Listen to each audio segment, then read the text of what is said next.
feliz sábado a todos mis hermanos. Qué gozo poder compartir con ustedes este repaso de la lección de la escuela sabática. Ya de nuestra tercera semana, muy interesante, cómo consideraban la Biblia Jesús y los apóstoles. Como el tiempo es corto, tenemos que aprovecharlo al máximo.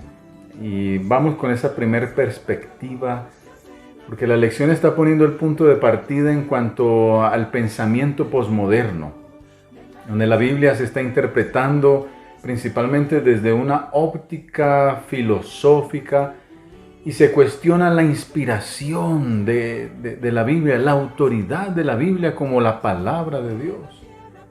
Es allí donde nosotros tenemos que enfrentar una serie de argumentos modernos, los cuales nos está llevando algunas veces a tambalear la posición, a menos de que tengamos bien claro cómo podemos defender cada uno de esos aspectos. De la misma manera como Jesús lo defendía, porque ahí hay una pregunta clave: ¿cómo se defiende Jesús contra las tentaciones, contra esos argumentos tan bien elaborados del enemigo? Y es allí donde encontramos el versículo para esta semana, y le responde Jesús y le dice: escrito está, no solo de pan vivirá el hombre, sino de toda palabra que sale de la boca de Dios. Número 1, escrito está. He allí la importancia de nosotros conocer el texto bíblico, conocer el contenido de la palabra del Señor, y eso solo se logra a través de un acercamiento constante a Dios a través de su palabra. Jesús nos demostró que tenía ese acercamiento a la palabra del Señor. Lo demostró cada vez que expresaba los argumentos de conocimiento de su santa palabra. Lo demostró cuando validó la ley a través de su propia experiencia, dándole autoridad a la palabra del Señor. Porque para él la ley era una esencia, era tan importante, era algo que lo vivía, lo ejemplificaba. Y no solamente la ley, sino toda la Escritura, porque también nos habla allí la lección de la importancia del compendio, de todo lo que implica el reconocimiento de la autoridad de Dios a través de toda la Escritura. Por eso encontramos en el ejemplo de Jesús, en cuanto al origen, el reconocimiento de la autoridad de la Santa Palabra, como lo estudiamos la lección pasada, porque es la revelación de Dios. Es la revelación de Dios, que es algo a lo que se está atacando hoy en día a través de esos argumentos filosóficos, que Dios no se revela a través de la Escritura. ¿Por qué? Porque ¿cómo nosotros podemos considerar que la Escritura es revelación de Dios, la esencia de Dios, si se le quiere ver a la Escritura desde un pensamiento filosófico o desde un pensamiento científico a través de la comprobación? Es decir, lo que no se puede comprobar, entonces no es realidad. Es allí donde surge lo que conocemos hoy como la alta crítica, o la escuela de interpretación histórico-crítica, que no es la escuela de interpretación a la cual nosotros nos hemos usado para interpretar la Escritura. Hemos usado es la histórica gramatical, porque la Biblia es histórica. Y vamos en el tema de la interpretación gramatical, porque la Biblia se interpreta a sí misma. Y la sola Escritura. Y es allí donde la semana pasada veíamos el hacer uso de la fe. Pero cuando este grupo de científicos y filósofos van más allá de la fe, porque no todo en la Biblia tiene explicación lógica, y tratan de buscar la explicación a través de la comprobación del método científico crítico, y es decir, lo que no podemos comprobar. Si hoy en día no lo podemos vivir, entonces tampoco cómo es posible que lo que diga la Biblia sea real. Y es allí donde se empieza a echar por tierra todo el argumento bíblico. Pero nosotros tenemos que hacer uso no de la crítica bíblica, porque incluso la señora hoy nos habla que no es correcto hacer uso de esa clase de crítica bíblica. No es el plan del Señor. Y lo hemos de tener bien claro. Miren lo que dice Mensajes Selectos, tomo 1, página 19 y 20. Hermanos, no se ocupe ninguna mente ni mano en criticar la Biblia. Esa es una obra que Satanás se deleita en que alguien la haga, pero no es una obra que el Señor nos ha indicado hacer. Qué interesante lo que dice allí. Es una obra que el Señor nos ha indicado hacer.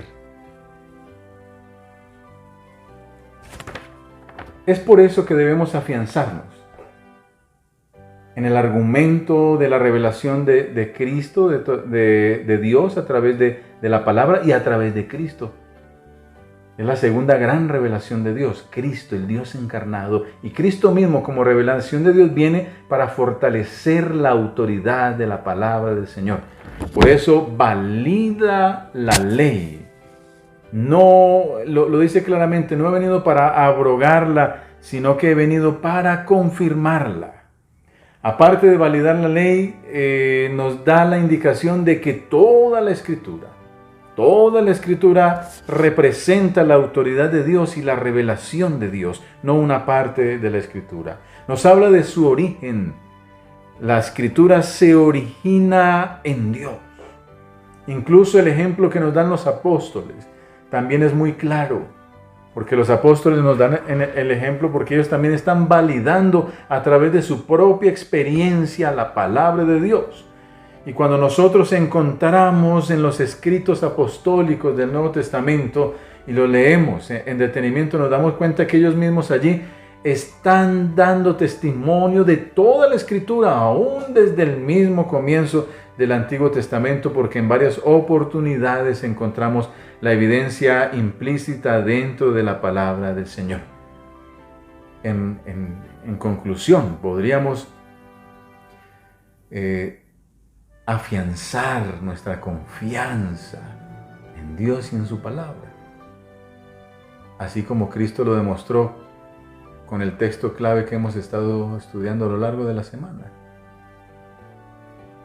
Y es la defensa que hace del mismo ataque del enemigo con un escrito está.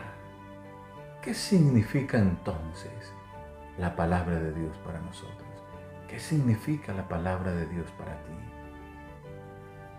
¿Qué significa vivir de la palabra de Dios? Y quisiera hacer un resumen claro de estas 3 semanas. La primera semana, donde nos hablaba sobre la singularidad de la palabra. Y concluíamos que la palabra es viva. La palabra es viva y prolonga nuestras vidas, no solamente en esta tierra, sino en la venidera. El hecho de hacer de la palabra una experiencia real en nosotros. Su revelación, la revelación de Dios, la inspiración de Dios a través del Espíritu Santo, que es clave. Sin el Espíritu Santo no podremos entender la palabra.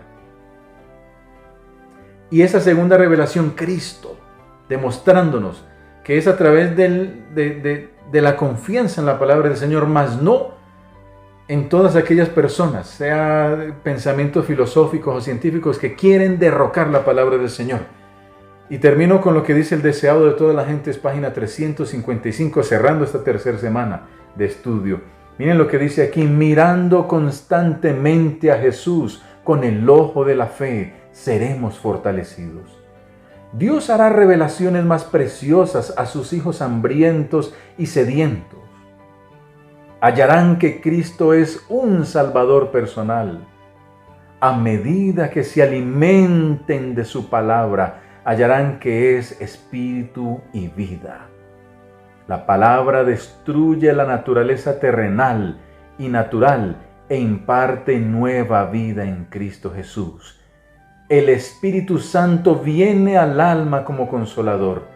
Por el factor transformador de su gracia, la imagen de Dios se reproduce en el discípulo, viene a ser una nueva criatura. El amor reemplaza al odio y el corazón recibe la semejanza divina. Esto es lo que quiere decir vivir de toda palabra que sale de la boca de Dios. Esto es comer el pan que descendió del cielo. Que el Señor te ayude, mi hermano, a darle el lugar que le corresponde a la palabra de Dios, a reconocer la autoridad de Dios, la revelación y la inspiración de la palabra del Señor. Que la palabra de Dios sea una vida para nosotros, una experiencia real. La escuela sabática es mi gozo.